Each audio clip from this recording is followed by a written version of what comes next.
আমি হিন্দু সন্ত্রাসীদেরকে বলবো এটা গুজরাট নয়, এটা বাংলাদেশ। আমি হিন্দুদেরকে বলবো এটা দিল্লি নয়, এটা বাংলাদেশ। আমি বলবো এটা ইন্ডিয়া নয়, এটা শাহজালালের পুণ্যভূমি বাংলাদেশ। এখানে আপনি আমার ভাইকে পিটিয়ে মারবেন আর পূজার নামে দেশি অস্ত্র আমাদেরকে দেখাবেন। যদি আমাদের সাথে আপনারা খেলতে চান, মাঠে আসেন, আমরা খেলার জন্য প্রস্তুত। আমরা পরিষ্কার ভাষায় বলতে চাই, মন্দির নিরাপদ থাকুক, এটা আমরাও চাই। মন্দিরে যারা আগুন লাগিয়েছে তাদের বিচারের সম্মুখীন করা হোক, এটা আমরাও চাই।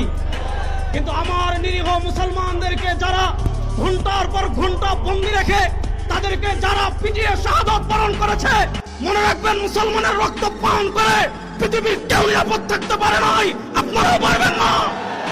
এই রক্ত কথা বলবে ইনশাআল্লাহ। আমি সর্বশেষ আরেকটা কথা বলে শেষ করছি।